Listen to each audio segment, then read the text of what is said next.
pilots are different. You know, there's Russian pilots, there's Asian pilots, there's American pilots, and they're all very different, and it's a lot of fun. How would you rate the film on the Tanks rating scale? Which don't even ask me to come up with the Tanks rating. I haven't repeated it in a while. Yeah, it's a see it twice. It's a really you'll enjoy. I think you'd enjoy seeing this movie 2 times. I'm like I said, I'm going to pay to see it just because I want them to get the money. You know, I want them to have my $10 to go toward hopefully a big weekend. This movie deserves a big weekend. I have a feeling because it doesn't have a big name attached to it that it may not have as big a weekend as it deserves. Ron Perlman. He's not the lead though. And he's still not big huge. Enough. Physically, I think he's a big dude. I think it's going to do well because all the movies that came out have already came out. There's nothing really out coming out this weekend, right? Yeah, it's pretty much the only thing. And it's got a great. I mean, Rotten Tomatoes has got it at 75%. Holy shit! You know, anything that hits. Like we've said numerous times, on anything on Rotten Tomatoes above 50% is usually good or, you know, fairly entertaining. When you get into the 75 and above, it's almost always damn good, and anything in the 90 above is phenomenal. And it's so rare that you ever see anything in the 90s. Yeah. But yeah, it's a blast. I loved it. Like I said, I can't wait to see it again. Sweet. So I think it's a really. It's a damn good time. So over the weekend we had Despicable Me 2 and The Lone Ranger opened. We talked last week how we knew Despicable Me 2 was going to win the weekend. It won by almost $100 million. That's winning. Yeah, it made $142 million. Lone Ranger pulled in $48 million, which is $12 million less than what the industry said it was going to do. Poop the bed. Yeah, and that was over a 5-day weekend. Holy shit. That's a long weekend. That wasn't, well, it was a holiday. I mean, Wednesday, Thursday, Friday, Saturday, Sunday. Yeah. So divide that 48 by 4. Like less than 10 million a day. That's awful. Yeah. Here's to put a little bit of it in perspective. Kevin Hart's, he's the stand-up comic, and he had a movie come out called Let Me Explain. I actually got to interview him last week, and he's a super nice guy. There's a really funny, awkward picture with me on Facebook. Getting a picture with him, it's kind of funny to watch to see. It came in 8th, but it only opened on 879 screens, and it made $17 million. That's roughly $11,000 per screening. The Lone Ranger opened on almost 4,000 screens and only made $7,500 per screen. Well, there you go. You're looking at this little movie about it's essentially just about the stand-up comedian that probably only cost him $3-4 million to make, probably less than that. And he rings in $17 million, and then you get the Lone Ranger, which was $125 million or $225 million plus $150 million in marketing, pulling in $48 million. Hey, do you guys want how much Johnny Depp got paid for this movie? $48 million. If you had to guess, what would Johnny Depp's paycheck for Lone Ranger? I would honestly 20 mil. No, I'd say around 30 something. How about 0? He took a back end deal. What did he? He took a back end deal. When the movie goes in the black, he gets paid. He'll never see a penny from this movie. Holy he might. shit. He might. It's just going to take a bit. See, with him, that makes sense because he's such a character actor. Like, he just probably wanted to try this out just for fun. I mean, the guy's rich. He's filthy rich. The money doesn't need matter it. to him. He doesn't need it. Well, honestly, I saw the extended trailer at the movies today. Yeah. Mm-hmm. And it doesn't look nearly as bad as the short trailer they had on. And Tonto's character didn't seem as over the top as it did in the short trailer. I've talked to a bunch of people that saw it, and like they said, if you can get through the first 2 hours, the last 20 minutes is great.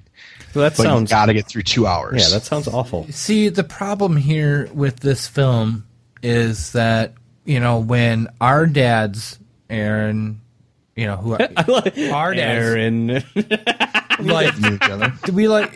they liked cowboys and Indians, right? Mm-hmm. Yeah, has nothing to do. Are you interested? Like, I am not interested in seeing this film. Every once in a while, a western's all right, but overall, yeah, I will pass up 98% of them. Yeah, I don't need a $225 million western.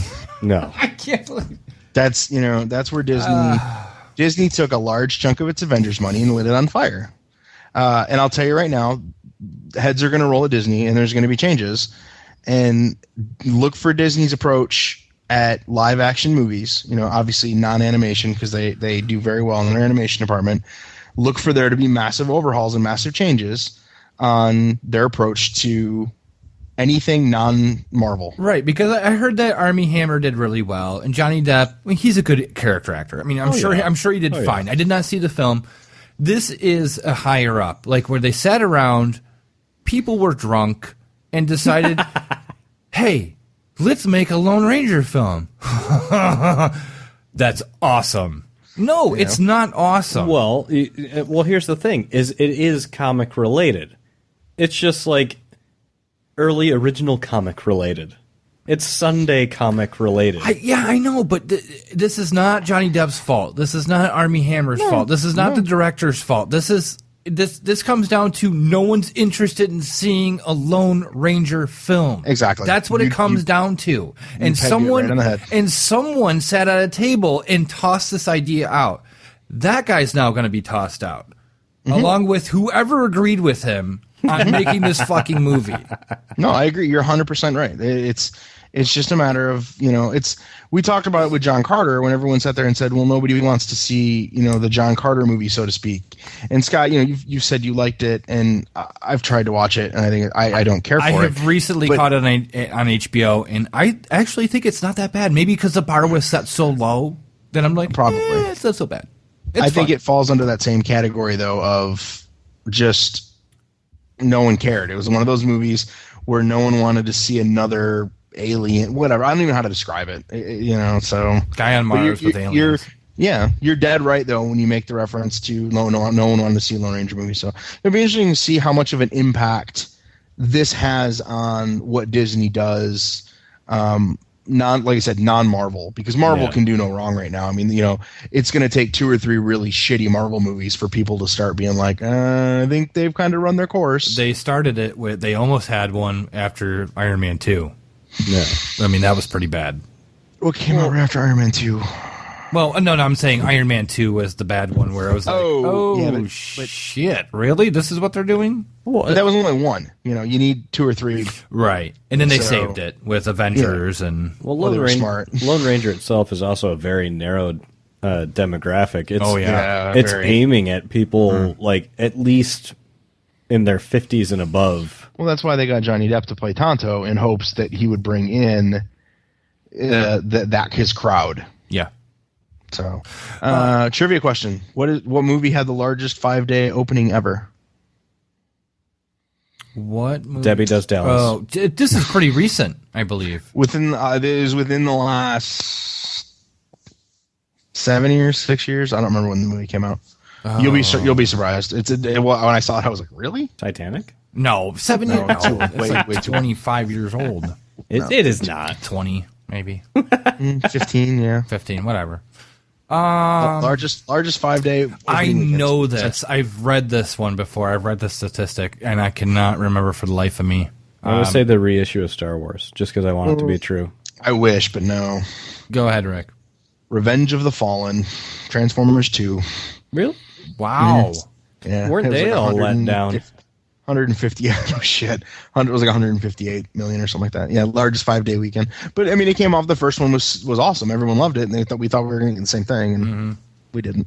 Oh, I saw Despicable Me too. I guess we should have put that in the review section. Yeah. It would. I know everyone else I've talked to loved it, so I'd love to hear what you have to say about it. Real quick, if you're a fan of the first one, you will love this one. I think I thought it was on par with the first one, which I thought was going to be nearly impossible because I love the first one for the character development and the comedy in the characters in the first film, and they nailed it in the second one. Do his little assistants kind of steal the show? No, I think they might be like, say they were in I'm just pulling numbers out of my ass. Say they were in 50% of the first movie. They're in maybe like 60% of this one. I think it's a tad bit more.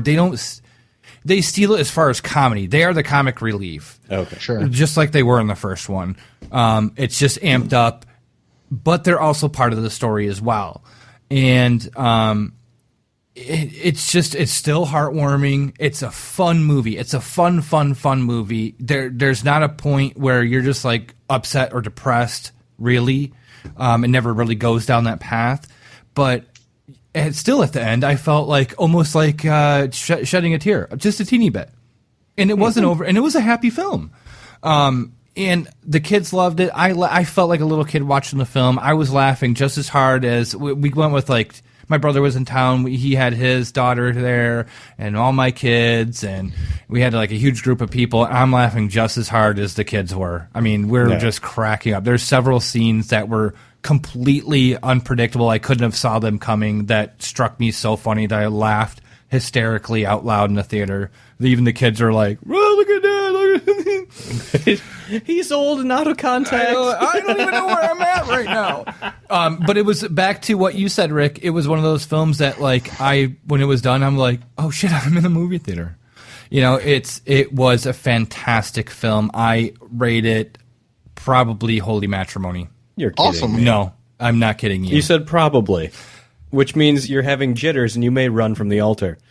Because I thought it was on par with the first one, which the first one to me was a fantastic film and very underrated when it came out. I don't think it did very well at the box office. I think it did okay, maybe like 40, 50 or something like that.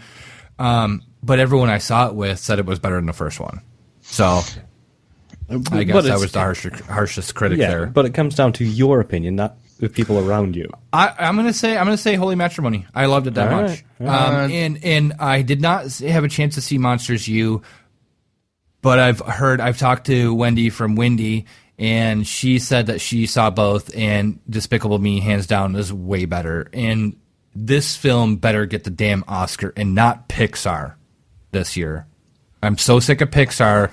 Yeah, making these. They've been pooping the bed lately. Oh, starting with Brave.